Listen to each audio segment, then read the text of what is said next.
Hello everybody, Subzerobf here once again, and it's time for another rant. As I'm sure I've mentioned once or twice before, I work part-time as a cashier in a local grocery store. And all in all, I like my job. It pays well, I get decent hours, I don't have to break my ass lifting heavy rocks. It's a good job.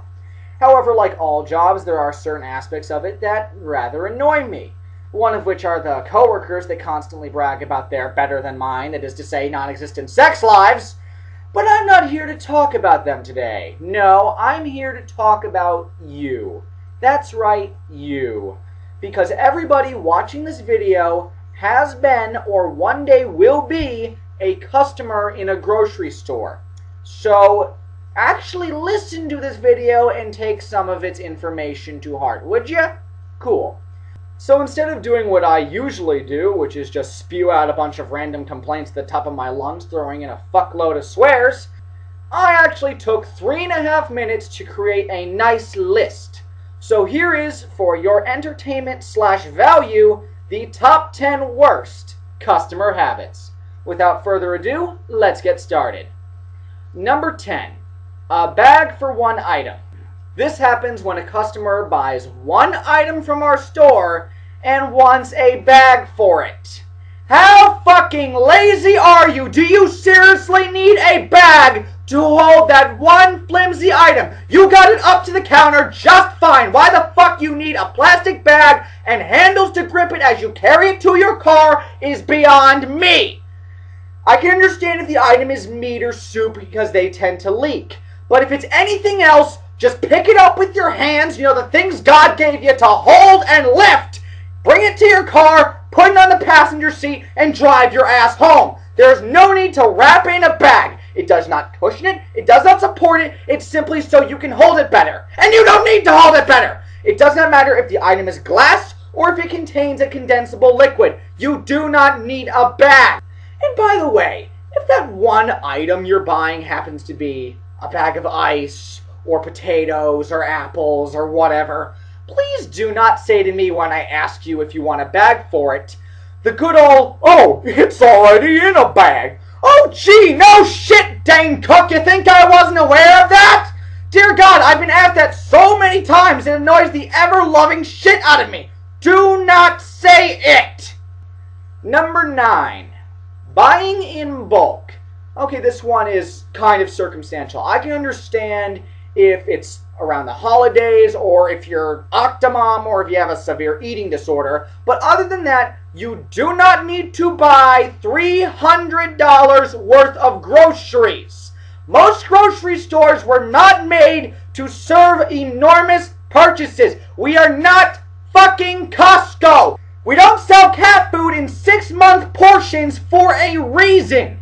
It's bought in individual cans, so buy it for individual purposes. Now granted, I know what you buy is at your own discretion, you're the consumer, and yabla yabla blah. But the thing is, whenever you buy a carton and a half's worth of groceries, it takes forever to ring up, it takes forever to bag, it holds up everybody behind you, and the more you're buying, the bigger chance that there's some sort of problem, and if there is a problem, then it takes forever to correct. And by the way, if you do end up buying a shitload of groceries for one reason or another, as I'm ringing them up using 2 counters to hold all of your crap, do not give me a wide-eyed look and say, "You bag the groceries, right?" Yes, I do bag the groceries, and you can go fuck yourself! Again, $100, $150, $200 orders, totally understand. But when you're reaching $350, and yes, this does happen, you are buying too many groceries. Number 8. Handing back the pen. Now this one only pertains to certain grocery stores, such as the one I work in. You see, whenever somebody makes a credit card purchase, rather than having them sign on the computer screen, we have them sign on an external slip of paper, which we collect and count up later. Now, of course, we have a pen holder on top of the computer so they can just grab and sign it. The thing is, whenever they do that, they hand me back the pen whenever they're done. Okay, when you're doing this, I want you to rack your brains and think all the way back to 3.5 seconds ago. Did I hand you a pen? No? Then why the fuck do I want it? There is a clearly visible pen holder in the console which you just took it out of, again, 2.5 seconds ago. So put it right back in there and have a nice day. Number 7. This one's pretty simple. Being an asshole. Never tell us to hurry up or be more careful or I don't think you're doing this right or any of that type of crap. 99% of the time, we know what we're doing. This happens to be our job and we still have it for a reason. If there is a problem, our manager will take care of it. You don't need to. And also, it would be nice if you tend not to judge us because a lot of people are under the impression that being a cashier is a relatively simple job. Now granted, it's not a very difficult job amongst the wide perspective. Cashiering is a job that requires a lot of memorization and a lot of patience, especially when a majority of your customers are, yeah. And also keep in mind that when we're not behind the register, a majority of us are either students or parents. So we have some other crap to deal with. Not all of us spend the rest of our time sitting on our asses, eating Cheetos, and playing World of Warcraft. So please do not assume. Number 6. Overlapping purchases. What sometimes happens is I'll be ringing up an order, a couple of people are in line, everything's hunky-dory, then all of a sudden some people shout, oh wait, no, that wasn't mine, that was theirs, or no, wait, that's mine, that's not that person's. And then I have to void the item, and then I have to get a manager's card, and then I get screamed at, and then I gotta go cut myself, and God, it's not a fun process. You know what would really help that out? If there was this thing, a molded piece of hard plastic that you could place on the conveyor belt and would separate the purchases to indicate when something belongs to a different person. And would only sit a foot in front of the customer's face, so it would be seemingly impossible not to notice. And it would be really nice if they fucking used them! Number 5. Stupid bagging policies. Excluding the whole one bag thing that I already yapped about. Sometimes a customer deems it necessary to divide their purchase amongst a bunch of different random bags for different random fucking reasons. Some of them I actually understand, like can I have my meats in a separate bag or can I have my detergents in a separate bag?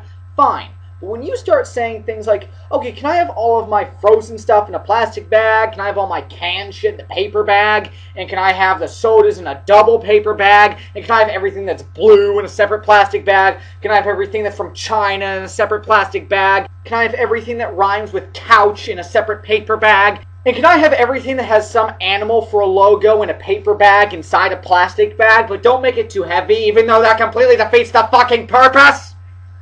Bottom line, when we say to you, paper or plastic, can you please answer with one of the two or some really basic variant of? Thank you. Number 4, stating produce prices. Okay, this one I have to explain a little, and I will concede this one isn't entirely your fault. You see, whenever we have to ring up a fruit or a vegetable, it's not actually scanned, and you don't enter, $1.99 a pound or whatever. You actually have to enter a specific number called a PLU code. And these PLU codes either have to be memorized, or they're placed on the item, on the label, in unnecessarily small print. And it apparently never occurred to produce companies that certain cashiers in this world might suffer from vision problems. You communist whores! So anyway, whenever we're trying to search for this random code and we're like struggling to read it or locate it on our cheat sheet, don't say to us it's $1.99 a pound or it's $2.99 a pound or it's 3 for $7.35 or whatever. That doesn't help us!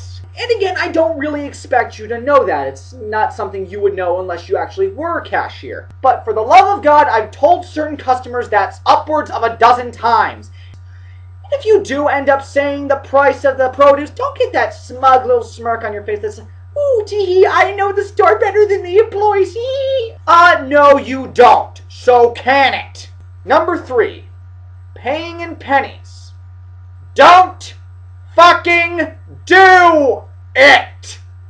Number 2, Last minute shopping. What I mean by this one is when a customer finds it necessary to enter the store 1 minute before we close and then take their sweet bippy fucking time while shopping. So when we close at 8, we end up bringing out the last customer at 9:15. Jesus fucking Christ! That is annoying! We have hours posted near the front door. Do you mind reading them before you come in? Or if you actually shop here, you should fucking know when we close! Again, if you want to come in 1 minute before and grab one item, fine. Just don't meander through each aisle going, oh, I like this item. Is this on sale? Browse through the catalog. Go to another item. What type of beans do I want for dinner tonight? Even though it's like 8 o'clock and I should have eaten dinner an hour and a half ago. And if you end up checking out half an hour after closing time, don't expect any sort of courtesy from us. I mean, yeah, we'll still do what we need to do and be nice and all that fun shit, but don't be surprised to find your eggs at the bottom of the bag. Or a pipe bomb in the back of your car. Depends on how many we have left. And number 1, the very worst customer habit is... Oh, excuse me. Hello? Oh, hey, what's up? No, I'm just recording a rant right now. What? Oh, for the last time. I buried her in Lebanon. Nobody is going to find her there. Oh, son of a bitch. Really? Okay, okay, I can meet you there in like 20 minutes. I'll have to take my bike. Just bring some donuts. I'm starving, would you please? Oh, 1 second. This is Subzerobf saying live life to its fullest and fuck the world. Yeah, okay, so what exactly went on with the thing and the whatnot? Okay, so now who do I have to whack?